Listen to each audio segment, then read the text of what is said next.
Yo, what's cracking, my people? Welcome to yet another episode of ADQ'S Renaissance. I'm your host with the most, keeping it 100 from coast to coast through God our boast, ADQ. Today is Monday, September the 14th, 2020, September the 14th. My, oh my, this month is going by faster than the crack baby on caffeine. You know what I'm saying? So, today we have a dope episode. Guess what we're talking about? I'm gonna let y'all guess anything, just any old thing. Go ahead, guess. That's right. We are going to be talking about the theater. I do love the theater. But another thing I love is the word. Let's get into it real quick. Let's go to Psalm chapter 103, verse 2 through 5. Let all that I am praise the Lord. May I never forget the good things he does for me. He forgives all my sins and heals all my diseases. He redeems me from death and crowns me with love and tender mercies. He fills my life with good things. My youth is renewed like the eagles. The Lord gives righteousness and justice to all who are treated fairly. Yo, I wanted to read that one because a friend of mine, a brother by the name of Justin Cunningham, actually, he came out earlier today saying that he tested positive for COVID-19. Everybody, please keep him in your prayers, keep him in your positive thoughts, keep those positive vibes his way. If you're out here in these streets, you know, COVID-19 ain't nothing to play with. Justin Cunningham, very, very, very smart brother. He's from Shelby, like I am. He went to that dreadful Crest High School. He and Obasi Amare, they are both hosts of the dope, incredible podcast Black Out Loud on Anchor. If you haven't checked that out, you are missing out. It's very incredible. It's very informative. Justin, brother, we praying for you. We throwing up some vibes to the ancestors for you. You're going to get through this, brother. You're going to come out shining. Now, today, I'm not going to babble that much because I just want to go ahead and get into the greatness that we got. You know what I'm saying? So, today is Monday, and on Monday, I like to talk theater. Especially here in COVID season. But you know what COVID season has allowed me to do? COVID season has allowed me to reach out to fellow theater people near and far for collaborative efforts and to talk about theater. You know what I'm saying? So, today, as we conduct this particular theater roundtable, allow me to introduce to you all who I will be conducting it with. First of all, a young lady who looks like she just celebrated her 21st birthday. I have had the distinct privilege to perform in not one but two plays with this young lady. I watched her completely kill it as the lead lady in Barnum. You know what I'm saying? P.T. Barnum did his great things, but man, if he didn't have his cherry, he wouldn't have done nothing. Saw her sing, I was like, oh my God, this woman can sing, yo. And then about a year later, I had the pleasure of acting alongside her directly in A Midsummer Night's Dream. Ladies and gentlemen, please welcome Miss Carmen Deese. Also coming to this particular episode of ADQ'S Renaissance, I was looking for someone to portray Oscar in the upcoming November 6th production reading of Aprender Espanol. This brother sent me an audition tape, and I was like, oh my God, oh my goodness. Okay, Oscar, you Oscar. Ladies and gentlemen, coming to us from the Big Apple, please welcome Mr. Orlando Roderiguez. Hello. And at last, Also coming from the Big Apple, well, East Rutherford, New Jersey, to be exact. Ladies and gentlemen, this man's a director. This man has done incredible things that has completely eradicated all worms from the Big Apple. Ladies and gentlemen, please welcome Mr. David Vaughn to ADQ's Renaissance. That is the best introduction of my life. Thank you, Adrian. No problem. No problem. See, we have a phrase here. We have a saying here on ADQ's Renaissance. I'm going to give you your flowers while you can still smell them. So how's everybody doing? Great. Fantastic. Carmen, how you doing? She's doing so good that she's at a loss for audio.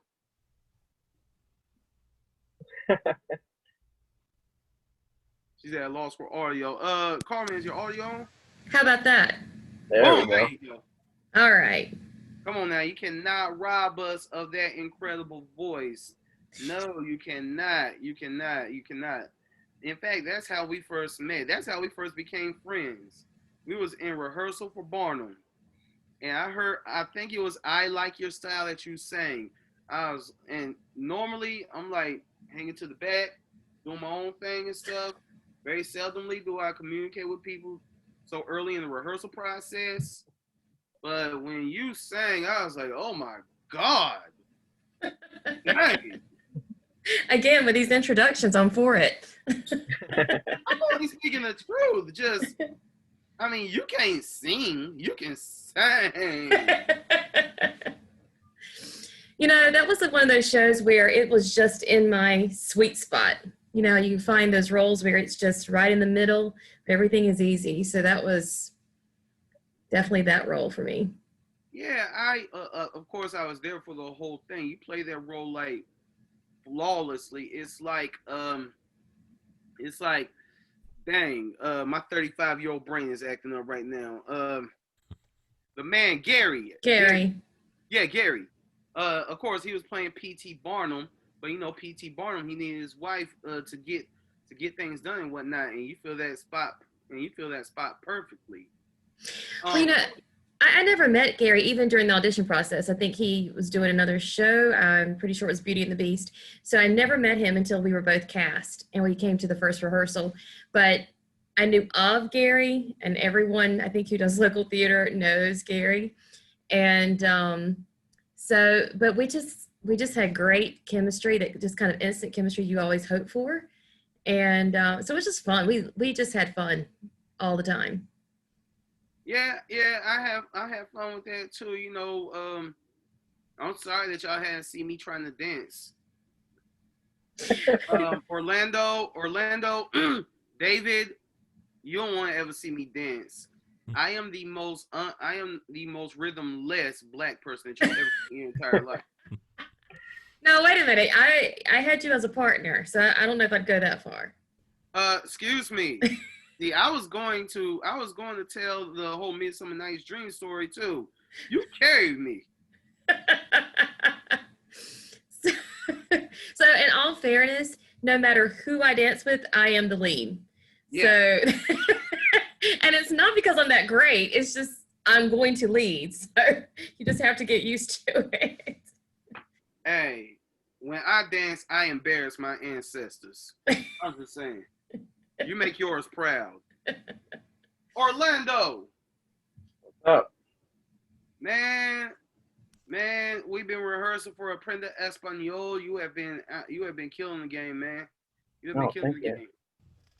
Now, I'm sorry, but I have been asking each cast member what is that draws them to Aprender Espanol, right? Yeah. Just to kind of like help promote them all, you know, November 6th, Zoom and YouTube. I was just saying, 8 o'clock, because November 2nd, Hispanic Day of the Dead, right? Yeah. November 3rd is gonna be the American Day of the Dead, you know, Election Day.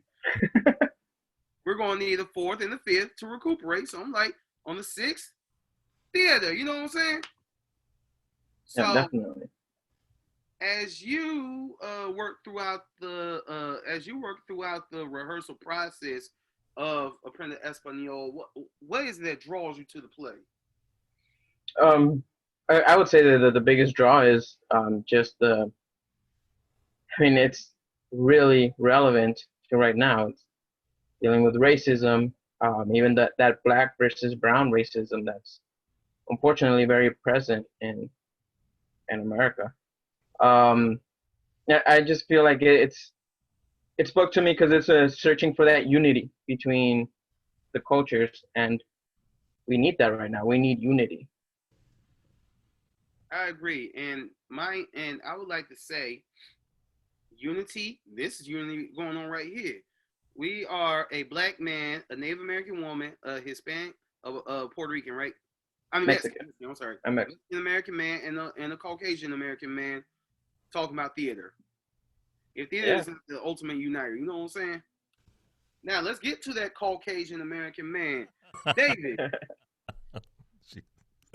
How you doing? Man, I'm blessed, black, and highly favored up in these streets, man. So, David, you're a director. How do you approach every project direct through the lens of a director? What's like your process for all of us novice directors out there? So I'm going to say two things. I'm going to say one on the very practical side and then one more on the artistic side. So the practical side is the very, very, very first thing I do is I ask whoever my boss is if they have any expectations. The producer, the artistic director of the theater, the board, whoever signs my paychecks, I ask them because oftentimes I find that they have something they want and that either they're embarrassed to ask or they'll wait till the day before we open to ask for. So I kind of like to get that out of the way. That's my practical side.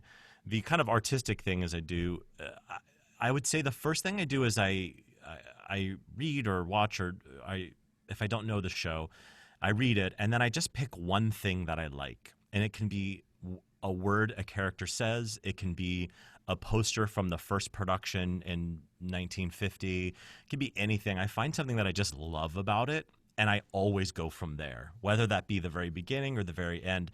There's something about the show that I love, and whatever that is, I kind of work from that as my kind of tent post. No.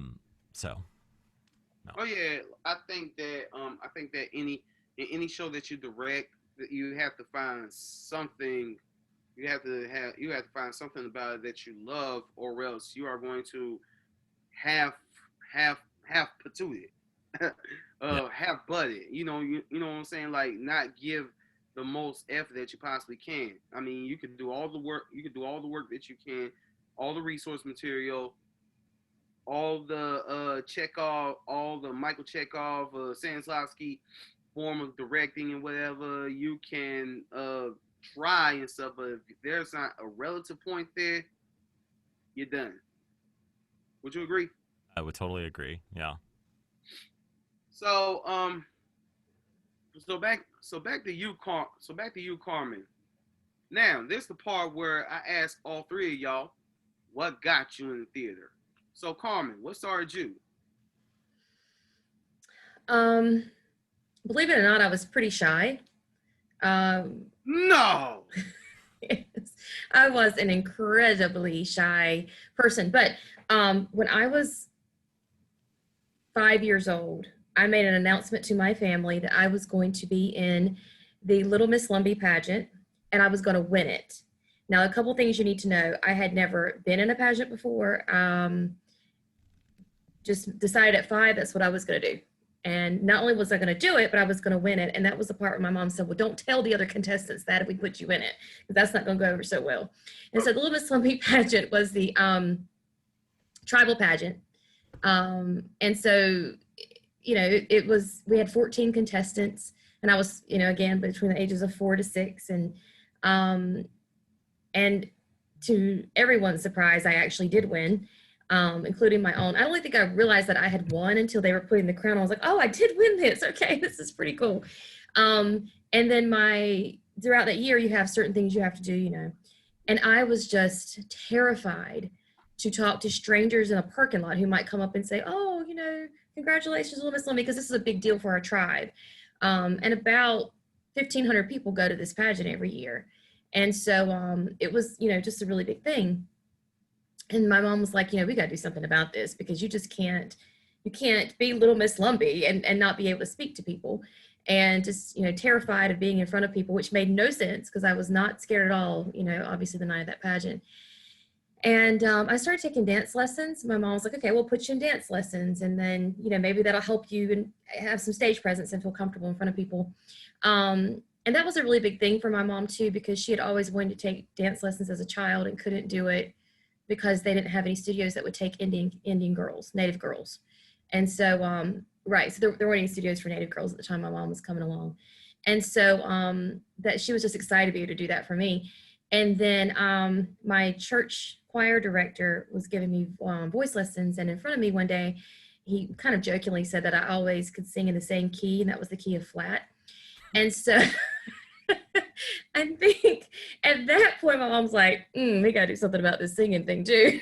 We're going to continue down this road. Got some work to do. Yeah, got some work to do. So I didn't stay in the pageant world. We weren't built for that. Like my parents, I had 3 older brothers. We weren't built for the whole pageant scene. Although I did some when I got a little bit older, but I still wanted an avenue to perform.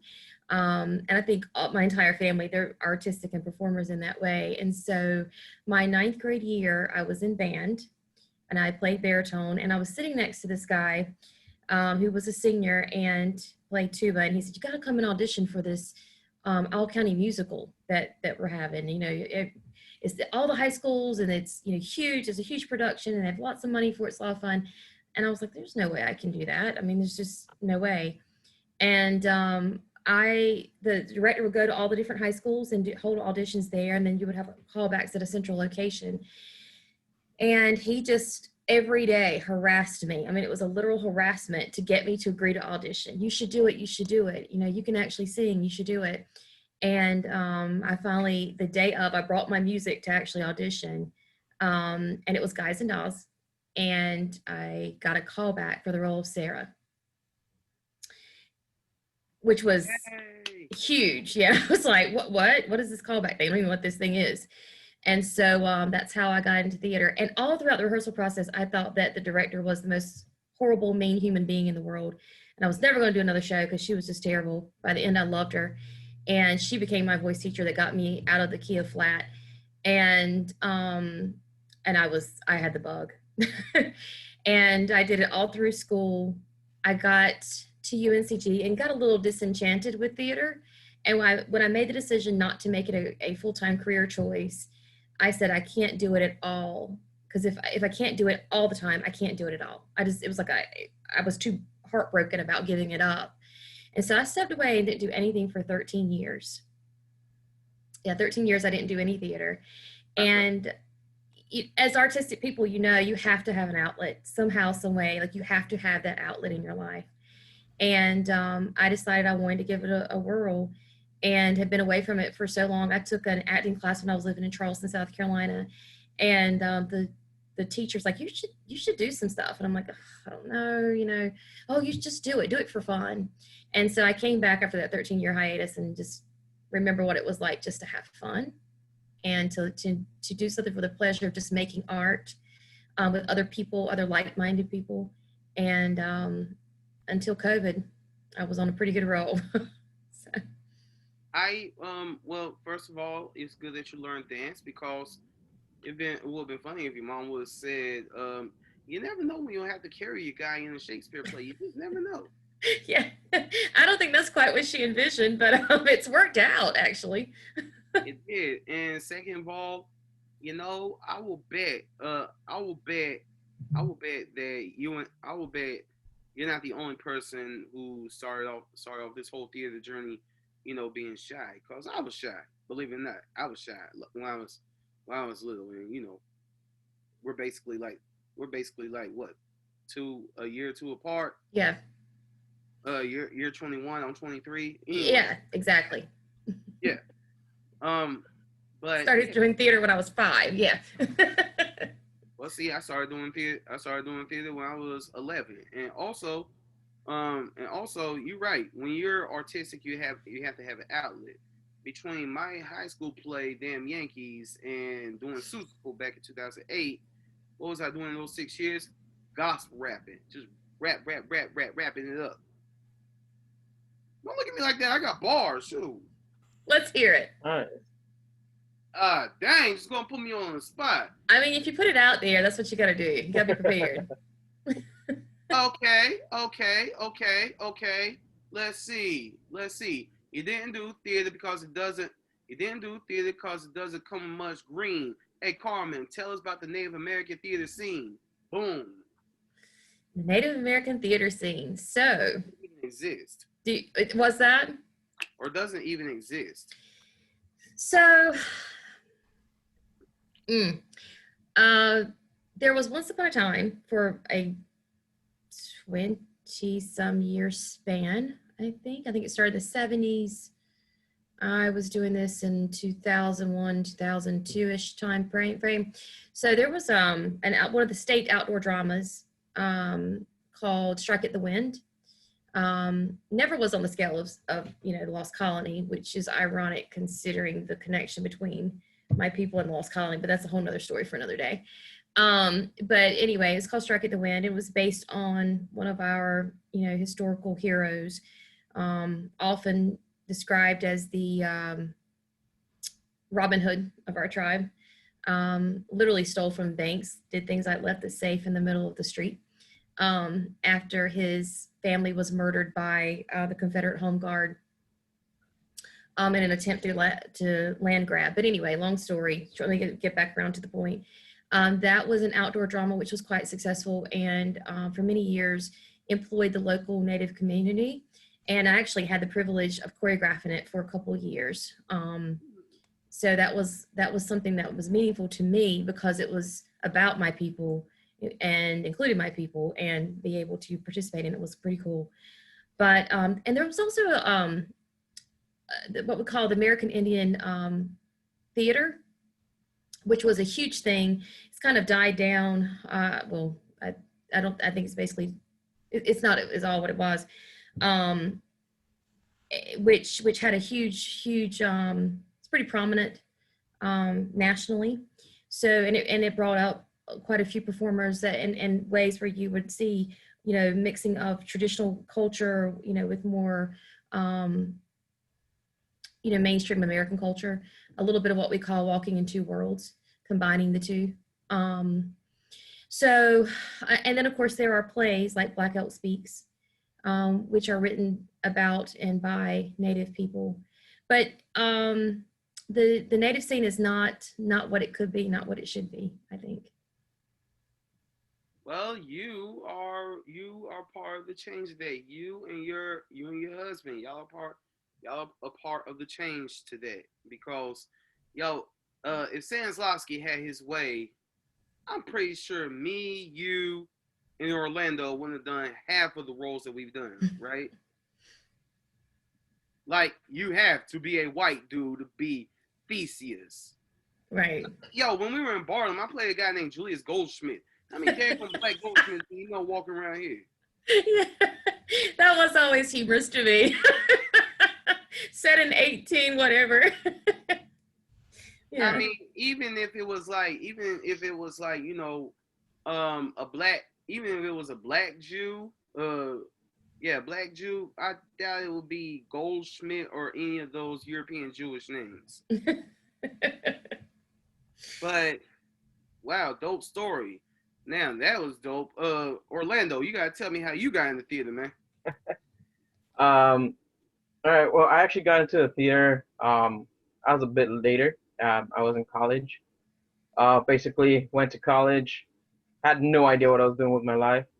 Started college kind of just taking the basics and trying to figure life out.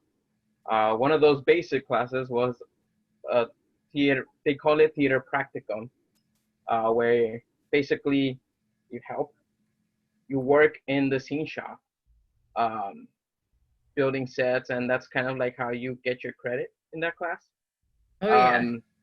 And then that's when I met a friend that was like, dude, they're having auditions for the summer thing. You should do it. And I was like, well, all right, let's give it a shot. And then from then on, I kind of just started really thinking about maybe this is the career path I want. And that's when I completely changed my major into theater. I did almost everything in college. I was director, scene designer, costume designer. I was kind of just trying a little bit of everything, just trying to figure out what exactly is in the theater that I want. But I knew definitely it was the creative juices, as we were talking about. The creativeness was what was really speaking to me. Um, and then I graduated college. Unfortunately, I graduated college, got a job, and got stuck at that job for like 6 years. So there's a good portion of my life in which I was like, what exactly am I doing? Um, my At the time she was my girlfriend. She's the one that moved up here to New York first, and it was a wake up call where I was like, why am I stuck in this job? I don't like this job. This is not what I went to college for. So I put in my 2 weeks, flew up here with almost no money, and luckily my girlfriend and her roommates gave me a spot here to just stay here. And I've been doing the theater scene here in New York. Um, got married, so that was pretty cool. Congratulations. Thank you. And then the most recent thing I've done actually, right before COVID started, um, I I was in a playwriting class, uh, called it was called Voices of America. It's run through this program called the PGE. Started doing their workshop. Next thing I knew, I had a draft of a play, and then they invited me in to do this program with them, in which they would help me write the second draft. Wrote the second draft and just had it read this past weekend. And I'm still like on a high from that feeling of actors reading a script I wrote. It's amazing. And you see, Orlando, me and Carmen, we have friends here in Greensboro who do this thing called the Greensboro Playwrights Forum, right? So, I once had, oh man, when I first had like a draft of Aprender Espanol read for the first time, hearing my words come out of people's mouths, I've been there, man. It's like, yeah. dang. From my big head to the page, out of someone's mouth into the atmosphere. Dang. It's incredible. And I got blessed with amazing actors who I'm not kidding, felt like they portrayed the characters I wrote 100%. They were incredible. So it was awesome. It was awesome to hear that happen. So yeah, I kind of do a little bit of everything, just trying a little bit of everything. Man, I'm glad that you had that experience, because it's a great experience. It's interesting that you mentioned that you got into directing. I've gotten into directing, but I think like the directorial aficionado is Mr. Vaughn here. Oh, I could say that in that James Bond villain voice, Mr. Vaughn. Yeah, I prefer that introduction. Thank you. Get it right, ADQ. Oh, David, how'd you get started in the theater? I gotta switch my light because I gotta make sure I look beautiful. So when I was young, my mom needed a place to put me for the summer when I was in middle school, so she put me in like a theater camp. And the bug was a little bit bitten there. And then when my first year of high school, 9th grade, I took like a kind of like what Orlando you're talking about, like a shop class where I was like building sets or, and they needed guys for their musical. And I was like, I don't really want to do it. And my friend's like, oh, you should do it. And I was like, oh, okay. So I did it. And then I got bit by the bug. And I don't want to step on any toes, Carmen, but I was also in Guys and Dolls that year. But I feel like my role was even more important than Sarah because I was Cuban dancer number 2. So I know she's giving me. No, No, I wasn't actually cast. I just got a call back as Sarah. Listen, I was a Nene hotbox dancer. Oh, yeah. So you and I were basically the same pay grade. Right. And I was also a Cuban dancer. Oh, you were, wait. So we did this kind of together. We did. We did. Wonderful. Havana was amazing, wasn't it? Man, the dun dun dun dun dun dun. Dun. Yeah. So yeah. So then I just continued theater in high school, and I knew I wanted to be an actor. And my mom, for my 16th birthday, got me tickets to a touring production of a show called The Who's Tommy, rock musical based off music for The Who. And I remember very visually seeing that show and thinking, I want to make that happen. I didn't quite know what that meant. I just knew that I wanted to create that, and I didn't know what that meant, be an actor, a writer, I didn't know anything. So I went to college for theater. I moved to New York City, and I was just wildly lucky for a lot of reasons to start working right away as an actor. And it's the only job I had for 15 years. I worked on Broadway. I did television and film and tours. I really chalk it up mostly to the fact that I'm a dude. It was just easier for us at the time, and I could dance even though I wasn't a dancer. So it was like, I don't know, you look back and you're like, why did I, because I'm not that talented. And I would look back and I'm like, I think I just lucked out. My roommate was working for the casting. Like, there's so many of those stories. I won't bother you with them. So I was doing a show for a very long time, and after 5 years of doing the show, I kind of was like feeling the urge to do something different.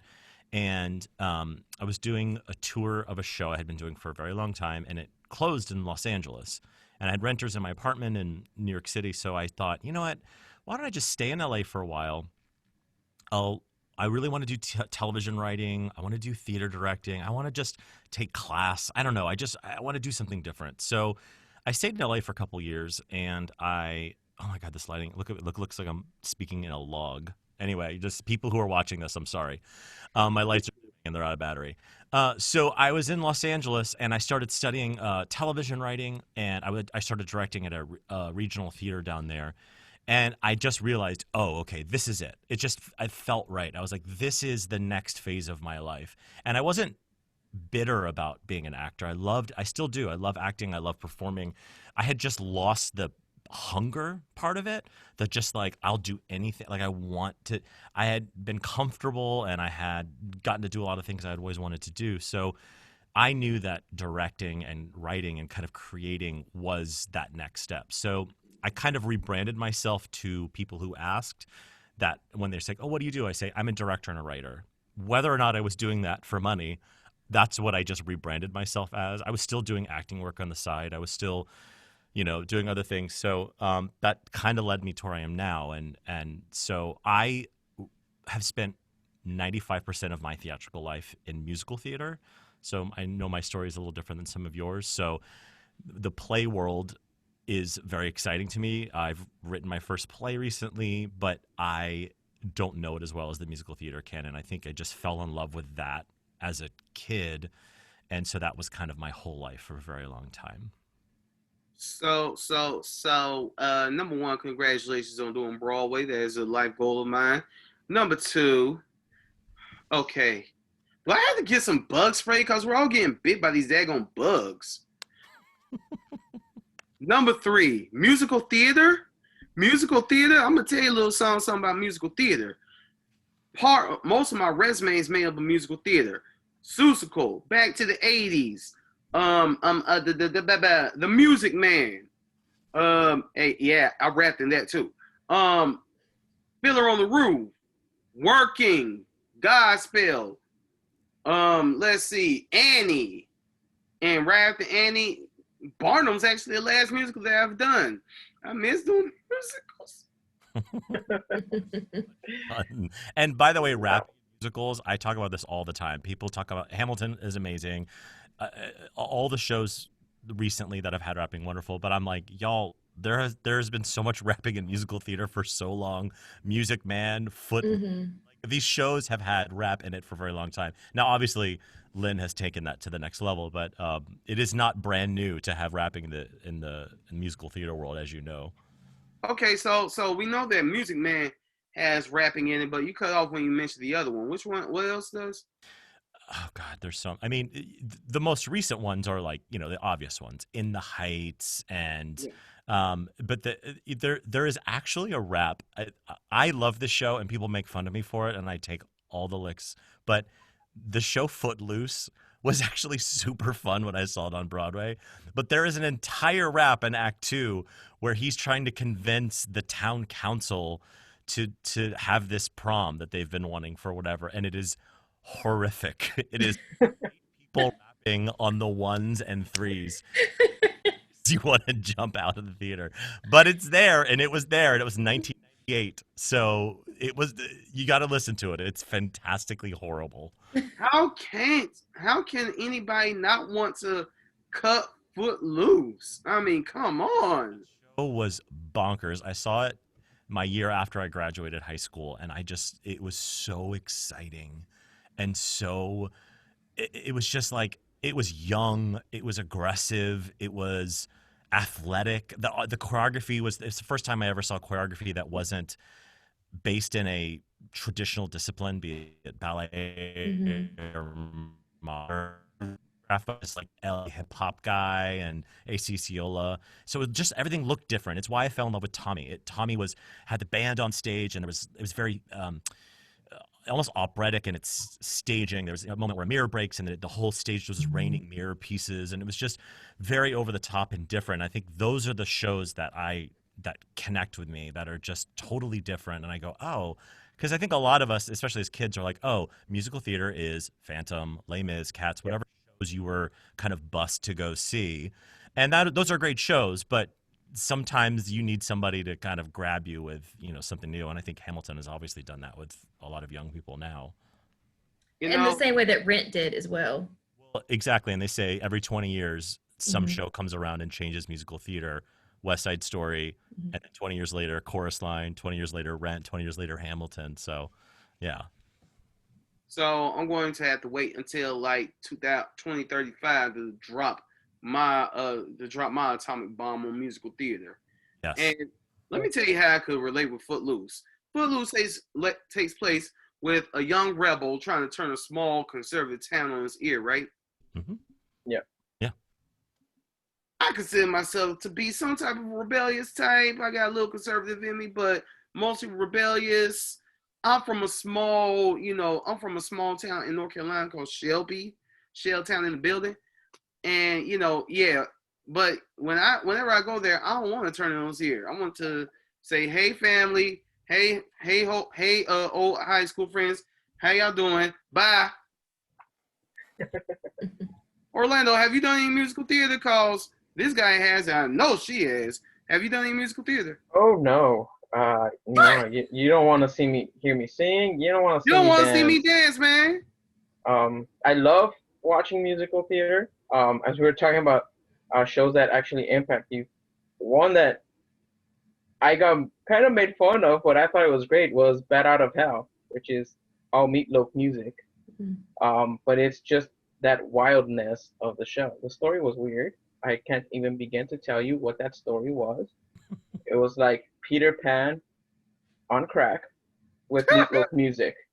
But as far as me doing it myself, I've never really been trained in music in any way. It's recently, now that I'm 32. Now that I'm 32, I've been like, well, maybe I should start picking the guitar and just learning. But as far as knowing how to do it, I've never been able to. But like I always try to tell people who are somewhat, because there are shows that everyone has to like, and there are shows that everyone has to hate. And when you dissent, I think people are like, what? How could you? Bat Out of Hell, that was terrible. I did not see Bat Out of Hell, so I cannot confirm or deny if it was wonderful. But it doesn't matter, because it meant so much to you that it worked in some way. Like I saw American Psycho, the musical, on Broadway, which was on Broadway for like 11 minutes. And it was so much. And I think that's my entire review. There was so much that was so good and so crazy and over the top. And there was so much that was bad. But it was the best evening of theater, because I just felt so much. And I think people forget that, when, there's a show that was on Broadway like 5 or 8 years ago, and everyone in the community was like, oh, it's just transformative and amazing. And I thought it was garbage. And it's okay. Yeah. I think we often are like, no, you can't not like a show that everyone likes, or vice versa. And I think this is the year. It's 2020, guys. Let's all celebrate each other's likes. If you want a pumpkin spice latte, go for it. Enjoy it. Enjoy that. You know what? On that note, I will say, I saw Chicago on Broadway, and you know how everybody just loves Chicago. Cellophane, Mr. Cellophane, and all that. Yeah. When I saw it on Broadway, I was like, dang, I got the DVD at home. I couldn't say the I was sitting there you would think you see a Tony-winning Broadway musical on Broadway and stuff. You're thinking, man, this is an experience. And also, I was like really close to the stage too, right? Really close. But then I was thinking, dang, man, I do mostly community theater, and they could have done, my people back in Greensboro and Winston could have done better than this. Sheesh. I was like, man, so let me think. And I wonder, am I going to get mugged walking to the train station? I think I'm hungry. I want to highlight girls. That's what I was thinking while the whole show was going on. Yeah. But you know what? Like you said, some people have yucks, some people have yums. Now, I want to know, Carmen, I'm pretty sure that you have a very rich musical resume, right? It can be kind of diverse. What is your absolute favorite musical that you've ever been in? That I've ever been in. That you have ever done. I am putting you on the spot. Our Jeopardy music playing. So it's not going to be. Let me give you two. One is I was in the ensemble, but it's one of these shows that I remember the very first time I heard the opening song and heard the prologue, and I was like, this is amazing. And that's Ragtime. So it was just one of those shows that I said, I don't care if I got to be a tree in a corner. If I ever get the opportunity, I'm going to do that show. And I did. And the people, the leads are just amazing, but the entire cast was. And this show is just one of those, just the storyline is just heartbreaking in all the best ways, I guess is the way. And it's poignant. It doesn't really, it's timeless and timely right now, for sure. But that was probably that one. But all-time favorite, a second the one would be Bye Bye Birdie, which is a completely nonsensical show. And so there's like this much depth in that show. But it was just a blast to do. And I played Rosie, and it was the first lead that I had. And it was all the fun things that I want to do, dance on tables and, it was a blast. So two like polar opposites there. So what is the musical that's on your bucket list that you absolutely have to be in before you die?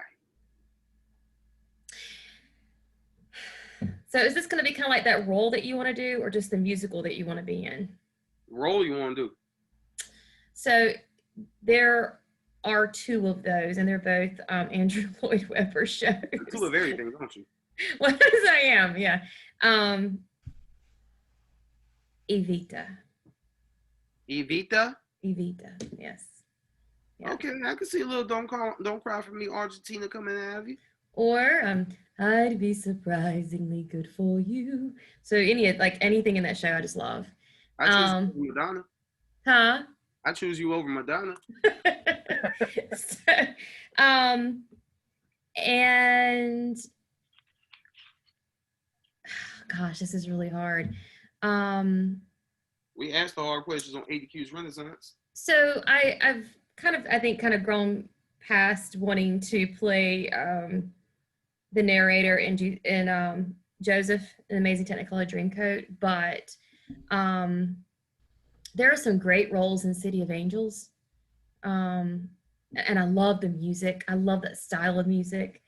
And just the female roles in that are just, I love them. They're phenomenal, strong characters and good songs. You know, It Needs Work is one that I will walk around and sometimes sing at my husband for no apparent reason. If I get a little frustrated, or you know, What You Don't Know About Women might crop up on occasion too.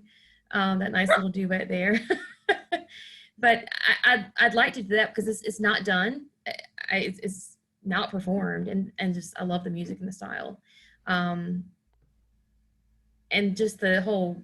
It's incredibly complex. So, from a technical standpoint. Okay. Orlando. What are some dream roles out there that you would like to take upon? Dream roles. There's plenty. Top In two. film, I would love to be a Batman villain. There's so many good ones that I don't have a specific one, but I want to be a Batman villain. Or you want to be all of them? Oh, that'd be amazing. But there's some good ones. There's like Calendar Man, who's actually a lot creepier than his name sounds. There's this guy named Anarchy.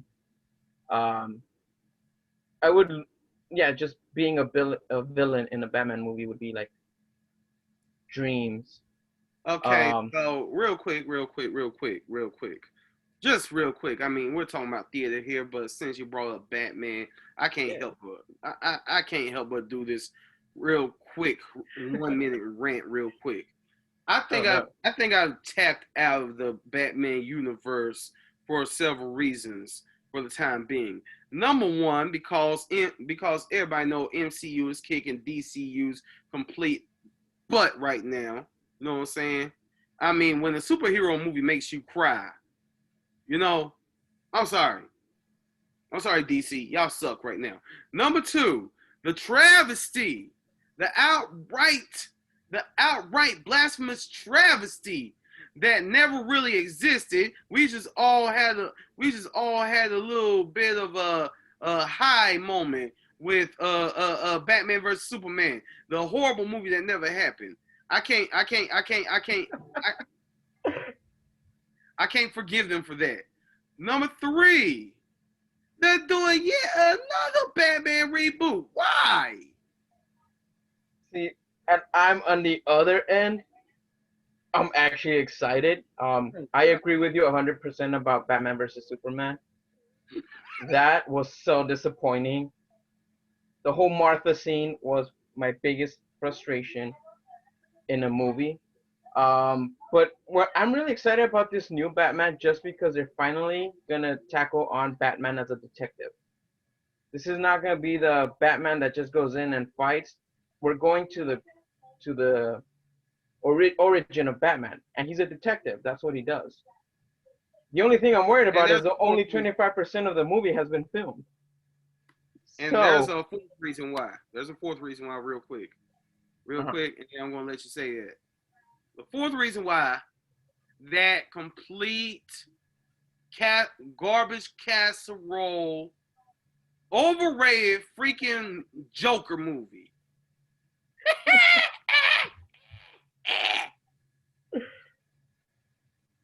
Now go ahead. Sorry, I didn't get that out of my system. Yeah, I like that movie. But I will say Joker, the villain, the Joker, I think needs to get put to rest for a while. There's so many Batman villains. There's so many good, elaborate Batman villains. We don't need to do another Joker. No more Joker for at least 30 years. I'm sorry. I agree with that. I'm sorry, Joaquin Phoenix. I'm sorry, Jared Leto. I'm sorry, all you other Jokers out there. You're not going to touch Heath Ledger. Heath Ledger literally killed himself doing Joker. Yeah, I mean, 100%. Heath Ledger was the best Joker. Yes. Sorry, I had to get that out of my system. But anyways, so Batman villain, that's one of your dream roles. What's the other one? If I can ever get my voice to actually sing, Sweeney Todd would be An ideal role. I actually got the opportunity to see it off Broadway in New York. The way they built the pie shop inside the theater, so you were sitting at the pie shop while the actors are performing around you, and just hearing that man's songs and just the creepiness of it. That's a role that I would, if somebody paid me and I could take lessons to sing and get that role, I would gladly do it. Orlando, I'm gonna tell you real quick, man. I'm just gonna tell you. When I was 17, puberty killed my voice. Killed it, slaughtered it. Carmen, if you think my dance is bad, you should have heard me singing at that time. You would have slapped me just for doing it. You're a 50 Cent fan. 50 Cent was freaking Brian McKnight compared to how I could sing. So I was horrible. So I knew I couldn't sing. So I'm like, okay, I'm rapping. Rapping, yeah, rapping, Cash Money, all that stuff. You're 32. You know a little something about Cash Money. Anyway, so, but then as time went on, and I started doing more and more theater, singing in church choirs and stuff, I found myself in working, singing Brother Trucker, right? I was scared to death. I did it. And I got great feedback. Found myself in Annie singing, "You're Never Fully Dressed Without a Smile." I did that. So, if I can do it, I'm telling you, 17-year-old me sung so bad that they wanted men on the church choir that I was at the time. I was like, I can't sing. They said, you can rap. Get on there. If I can do it, you can do it. All right. Will Smith sang in Aladdin. Did he?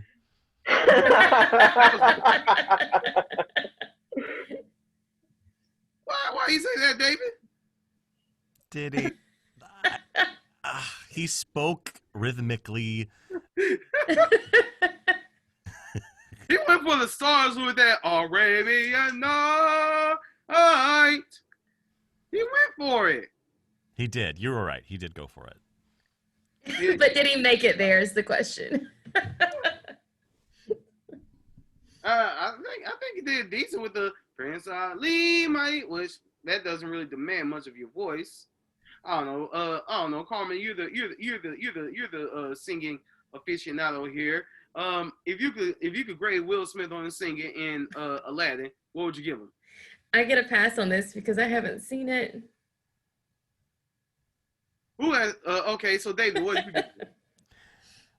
I don't know. I struggle with stunt casting sometimes when it comes to musicals. So I'm it just seemed like something he kind of walked through. He's like, oh crap, I got to be Aladdin in 10 minutes, and then he. Like it was kind of one of those. Like there's a famous Family Guy skit where like it's like Ben Affleck and he's like, oh, I got to be Henry VIII in 10 minutes. He's like, hello, got it. And that's all his rehearsal, and it felt that way with but whatever. I'm also a fan of the cartoon, and I was a little like with Lion King. I was like, do we need to remake these? They do. There's money to be made, right? That's what are you talking about? What are you talking about, David? The remakes of Lion King and Aladdin and. No, I like the remake of Jungle Book. Lion King wasn't remade. It was live action. Yeah, the live action remake. Yeah. Listen. It was so bad that that never happened. Oh, so yeah. Oh, gotcha. Yeah, definitely. I mean that no, that didn't happen. It was a dream. I was high, and I was high off hemp. So, but you know what? That is a fair assessment, David, because even though Aladdin was kind of like this really big deal to us theater types, I think Will Smith's big focus was Bad Boys 3, which was really good. He was like, oh, let me go be Genie real quick. Okay, now Bad Boys. Now raise your hand if you have done backstage work. All of us, okay. So I have put together I've helped put together costumes over at UNCG. Um, I helped build a couple sets for a couple of plays in Winston-Salem. I ran crew. I remember painting. That's what I did. Carmen, what have you done? I did my practicum classes at UNCG, makeup design and set and costume. But last couple years, I've helped with costume design for quite a few shows. I hid the fact that I could sew for quite some time, and it kind of slipped out one day, and then that was the end of that. So, yeah.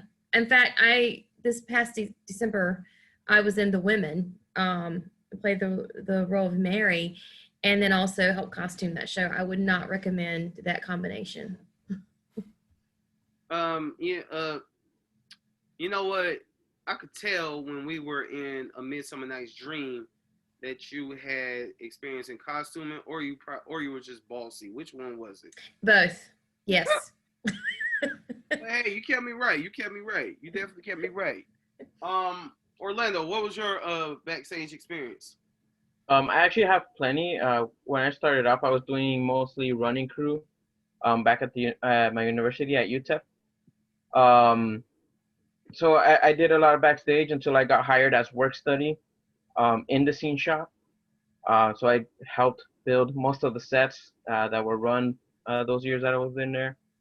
And my last year, they split me up. I was doing half work study and scene shop, half in costumes, just because that's when I started kind of drawing costumes and getting into costume design. There was a show called The Balcony. So I'm very into horror, goth type things. And my teacher saw my sketches and she was like, "You're weird, and this play is weird, so you're designing that show." And that's how I started off in costume design. Yeah, and that's what I've done. I've done props. I did props for a dance show. A lot of everything actually. The only thing I'm terrible at when it comes to backstage is lighting. I'm colorblind and I cannot see where the light ends, so that's the only one that I struggled with. That's a acquired skill, lighting, and also we all know this. If you are in theater and you're not weird, you are totally in the wrong place. Agree? Absolutely. So, what's your backstage experience, David? College, it was required to do a certain amount of crew work. Mm-hmm. I believe I did wardrobe when I was in college. And then in high school, like I said, I started in the stagecraft class, so I did kind of a little bit of everything. I fell in love with lighting. For a minute, I thought I was going to be a lighting designer because it was just it's fun. There's something fun about it, very creative. But maybe you and Orlando need to hook up and be like, "Look, man, this is how you do the lighting deck on it." I mean, that's the best. That's the best team, right? Everyone is good at the thing that the other person isn't, and vice versa. Everyone's skills kind of match each other. I was a stage manager once. That's it. Once. And I hated actors. Yeah, I did some stage management. I was ASM for a couple of shows. I was an SM for one of them. Hated every moment of it. I love actors when I'm performing with them. I don't love them when I'm in charge of them. Same. Actors, respect your stage managers. Respect and give them the same respect and love and vigor that you give your directors. When they say break in 6, say thank you 6. When they say stay curtains in 5, say thank you 5. Put some respect on their name, dadgone. Amen, y'all. Yeah. Yes. So I asked what was the backstage roles that y'all have done, because we could sit here and talk about what we've done on stage, but I do believe that everybody who works backstage, who does the scene design, who does the set, who does the set design, who does the dramaturgy, who does the lighting and the sound design and the daggone and all of that. They're basically the unsung heroes, right? Mhm. And Yeah. God bless the director. The director who has to put all that together, right, David? Absolutely. And I bet it's kind of like, no, I wanted yellow on this side. No, I wanted the drums on that side, right? Yeah, I find that directing is a lot different than I had kind of thought it was. I always thought, oh, director's the boss and he tells where people to stand and then they stand there and then the show is what he thinks it. And it has never been that once. And I think the best skill you can have as a director is to lead people and also constantly rethink and reimagine things because I was equated to conducting a symphony. You should know how to play the tuba and how it's played, but you're not playing the tuba. You're leading the tuba player to the place you would like them to go. And sometimes the tuba players are not going to go the way you want to go, and that is your truth. And if you fight against it, they will win. They're the people playing. So I find that way with actors and designers and everything. If you find that they're not going to or and can't get to where you need them to be for whatever reason, be it I want the yellow dress, not the red dress, or a performance, it's kind of up to you to work with that. Because I think in my naivete before I actually directed, I was like, well, then if the actor won't do what you tell them to, you just fire them. And if the Mhm. give you the red dress, then you fire them. You can just do what you want. And it's just not at all that. And it's not inspiring to the people who are creating. So I find that, being able to conduct that symphony in a way that everyone wants to follow your beat is going to give you the show you want. No. To that point, because I've played I've done producing and stuff, producing, directing simultaneously, and replacing an actor, yeah, there's like others who be good for the role too, but if you cast that particular actor, you have put so much stock, so much faith, so much belief into them, and them not working out is heartbreaking, right? It's heartbreaking. And it's also, I mean, again, practical and artistic. Like, it's financially difficult. It's expensive to fire an actor often. So if a producer doesn't, a producer may say it's going to cost me too much money to hire casting and rehearsal, and like, you just got to work with it. I've had to fire actors before, and it's not fun. It's never fun at all. But it is. That's why I think the best directors are great at casting, to kind of avoid some of those traps of, I should have seen this coming. But you invest a lot of emotional energy and money into theater and casts and stuff. So you can't just be wrong all the time and just be changing your mind. And I don't know, maybe I want something a little more like this, something more like. And as you know, time is a terrible thing for us. So there's always that ticking clock of, oh no, we are opening in a week. You want to replace your lead for the third time because she's not singing the way you want her to. So you get really good, I think, at casting and being able to see problems before they get there, and or when problems arrive, being able to navigate them very quickly. Yeah, I cast Orlando in my play that I'm putting up on November 6th on Zoom and YouTube. Aprender Espanol. Um, and I know that I'm going to be. I know, and so far I'm very happy with that cast because Orlando's a good guy to work with, very talented and whatnot, very professional. So as we start to wrap this up, um, two que- two questions, one for David and one for everybody. David, I'm 30. David, this is for people in my age group, right? Um, would you, someone who has worked on Broadway, would you say that someone who is 35, 36, 37, 40, 50, whatever, if they decided, you know what, I've been sleeping on this dream way too dang long, I want to make a push for it. Is it too late? The answer is no. I can go into more detail, but the answer is no. It's never too late. It Broadway has Broadway, like art, is constantly reimagining itself and constantly changing, and especially popular art and popular theater is constantly changing. If you had asked me that question 25 years ago, I would have said, "Yeah, it's a little late. If you're not Dan, you're not young, you're not beautiful, you're not this, you're not that." But theater, especially in the past 5 years, has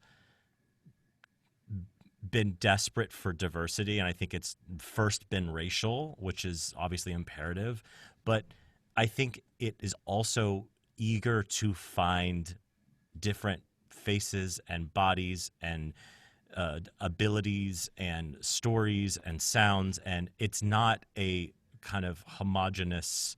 It's there's not as much for like a Rodgers and Hammerstein show, like they all fit in the same gift box, right? That is not what Broadway wants to be anymore. So I think somebody who is 50, and I'm actually writing a movie about this, somebody who is 50 and has been sleeping on a dream for too long and wants to come to New York is going to have so much more to give than she probably did maybe at 20. And I think Broadway is now ready for that. Broadway is hungry for that. Broadway is getting a little tired of the kind of proscenium, curtain up, people talk, curtain goes down, lights get. That kind of theater is becoming a little boring. So I think somebody new who's had this dream for a while to kind of come to the city, I think that Broadway is ready for that. Also, Broadway's dead. And Broadway's going to be dead for probably another year or so. So who knows what is going to rise out of the ashes? But Adrian, there's a phoenix coming out of these ashes, and this is an opportunity for these people who have had this dream that they've been sitting on to come to New York and make Broadway what they need it to be. And that means all the stories we haven't been able to hear, all the people we haven't been able to see, the storytelling, the venues. Oh my God, can we please not sit in a proscenium house anymore? That, I think, is what's going to be the biggest joy that we get out of this whole crazy mess, is that we have to reimagine Broadway. On the practical side, on financially, like people aren't going to spend $400 anymore on tickets. They just can't. And theater owners can't keep shows open unless they're at 70% capacity and spending $300 and $400. That's just not possible anymore. So it's the time, I think, now to come to New York City. And also, New York City is always going to be here. It's the place to have just chase your dreams. Like I believe in the romance of it, and I think go for it. And I'm only 40, by the way. I'm not that much older than you guys. So I'll be up there for New Year's. Carmen, who I'm sorry, but while he was saying all that, I was thinking about how you said that you made the decision not to fully chase it as a career. Personally, as a friend and someone who has worked with you twice and who have seen you lower your incredibly intelligent level of intelligence way down to portray Betsy DeVos. Forgot about you seeing that. Yes. I think that I'm planning on making a push for it, and we're only 2 years apart. I think you should make a push for it. I really do. So, David, thinking of chasing that dream, when you're my age, we won't say what that age is, but it's 2 years from Adrian one way or the other. And you are, setting your career and everything. How do you chase that dream? I mean, you just have to get here. I could go into more detail, but I think it's like the gym. What's the best way to work out? Because this is the kind of body I want, but I really want to go there. So maybe if I go there, just get there. Just get in the car and get there. Once you're there, something will happen. Now, if you get more practical, I would say, sublet a room so you're not tied down or have to buy any furniture for 3 to 6 months. You probably already have a personal network here of people that live in New York City. You have 2 right now that you can call and be like, can we just have coffee in Midtown? And you could just tell me what to do. And then you just audition. You audition all the time. You do all the free readings you can of all the new playwrights. I'm always shocked at the amount of actors I get when I, like, in a negative way, when I have a new piece I want read, just a table read. It's like struggle to find actors. I'm like, guys, this is the time to get in with playwrights, composers, producers, because you start becoming that person when they do those rewrites. They're like, man, Carmen's so good. But Carmen would say it more like this. And then all of a sudden you are in that play. So I say my biggest advice would be just get here. And here's the other thing. And if you all ever come to New York City, anybody listening to this ever comes to New York City to chase a dream, or LA or whatever, and you decide to come back to home or to go somewhere else, don't look at it as a failure. I think a lot of people get very embarrassed. They're like, well, I had to come back home because I didn't quite make enough money yet, and I still want to do it. People do that. The biggest names on Broadway do that all the time. You coming back to your hometown, to North Carolina, and chilling out for another year, maybe saving up and going back for another 3 months. Like, that's how this city works. So never feel ashamed or embarrassed. Come when you're ready. And actually, no, it's a lie. Come now. Don't come when you're ready, because you'll never be ready. I'm still not ready, and I've been here for almost years. I'm still not. I'm still working up the nerve to actually do something. But just get here. That's my advice.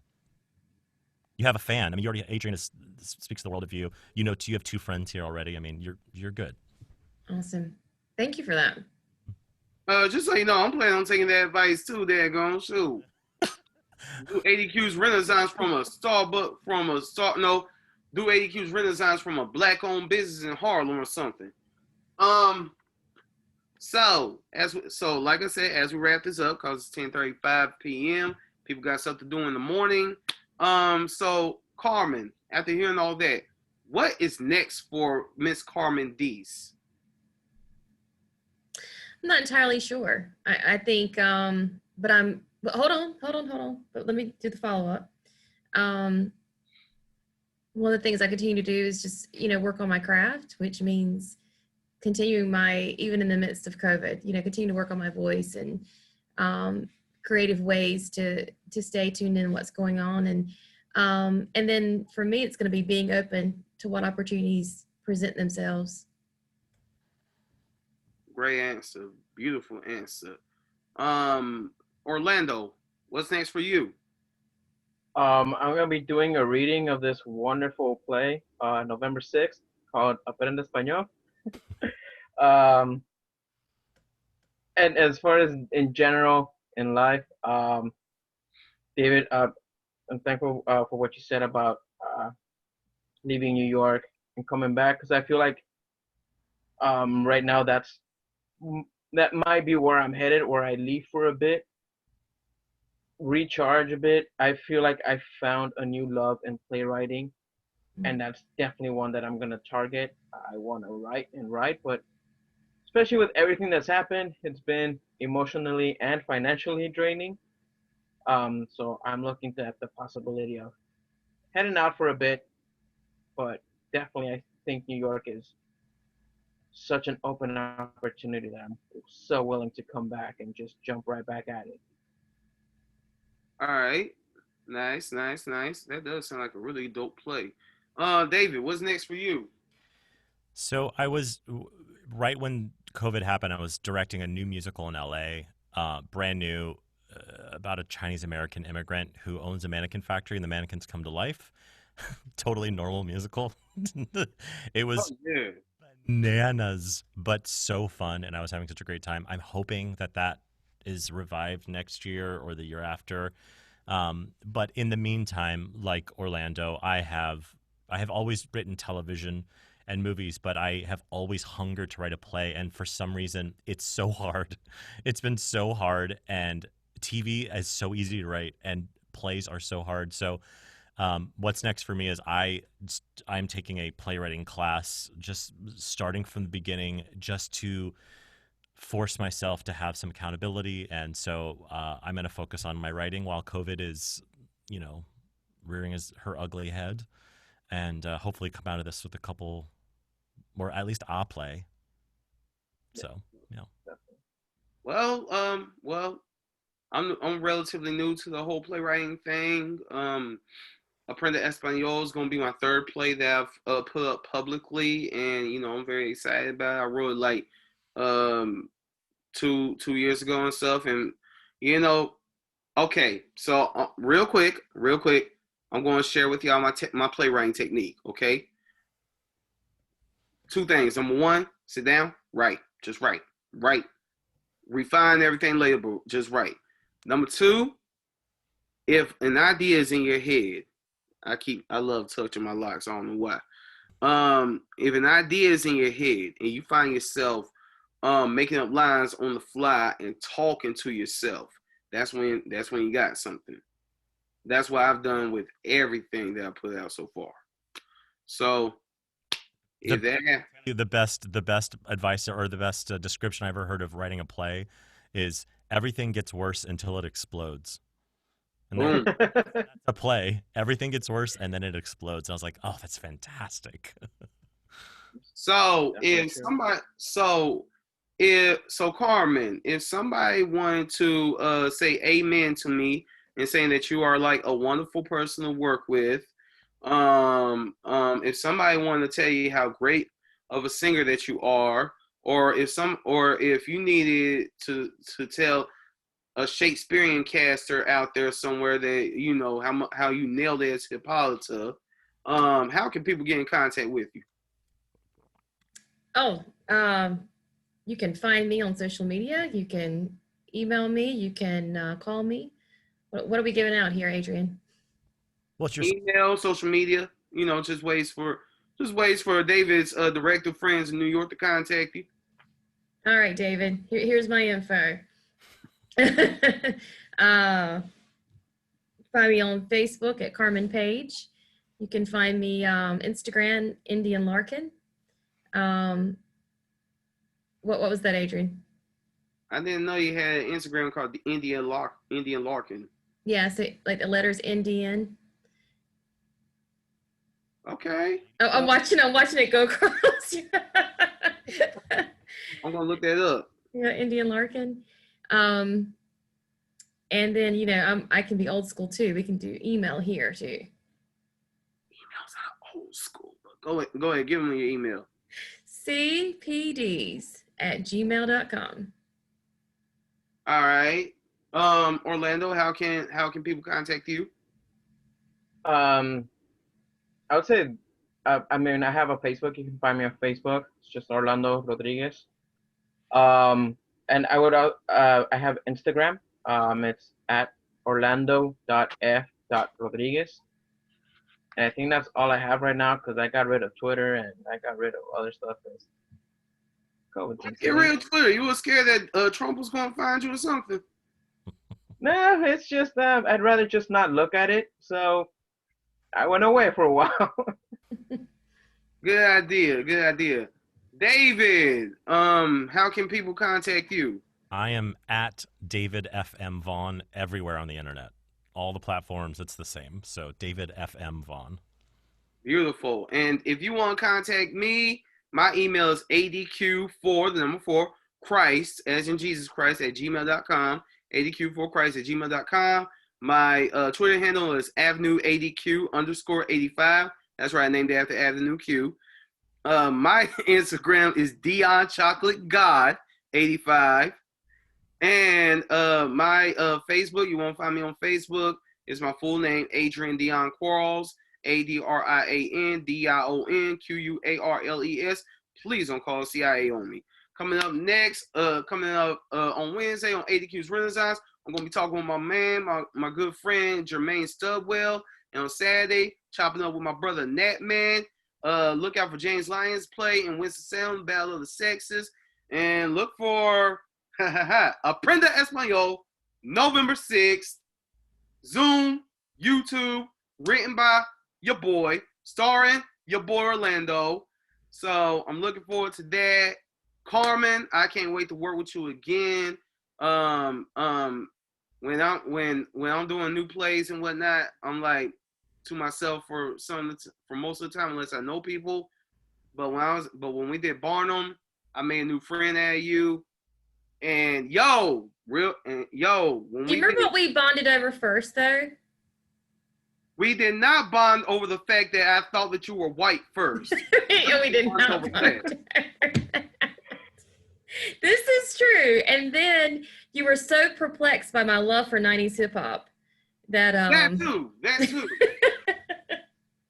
But then, I had to realize, yo, we in the same age group, of course. You love 90s hip hop, I love 90s hip hop. Except I love the good 90s hip hop. Oh, 90s hip hop.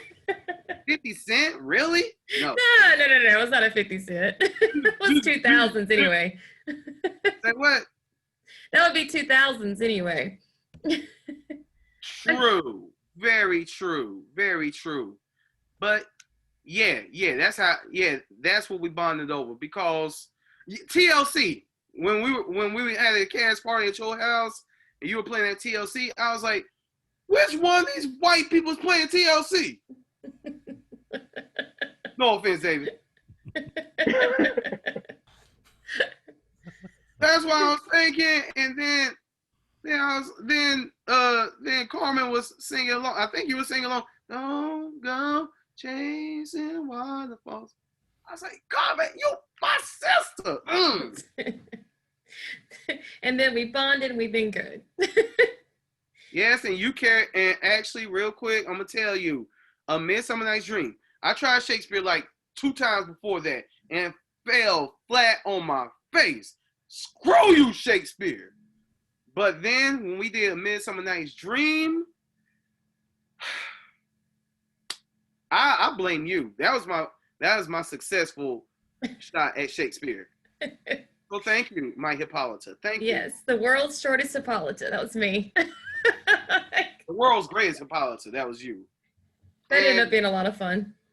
It was. And thanks to you, my costume was right. Every night, every show. And Orlando, man, I can't wait to do Aprender Espanol. David, I can't wait to do Broadway with you. It's gonna happen. We should do a play called Adrian Wrap This Up, the musical. I was just laughing at my own jokes, but that was daggone funny. Adrian, wrap this up. We got to go. I tell you what, Adrian, wrap it up and then figure out how to wrap us all into one play. What? Say that one more time. After you wrap this up, figure out how to wrap us all into one play. I'll do that. Sure, I'll do that. Y'all will be the singing sleepy people. Adrian, stop talking. It's time to go. No? Okay, that's one of the ideas that should say in my head. But yo, thank y'all very much for your time. I greatly appreciate it. Thank you, David, for your pearls of wisdom. Thank you, Orlando, for all you bring to the theater and stuff.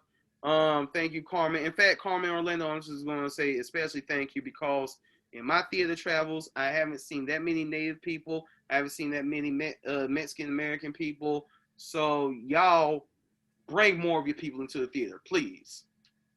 Yes. With that being said, this is ADQ's Renaissance. I say ashe. Y'all have a wonderful evening. Thank you. Thanks for having us. Thank you. Good night.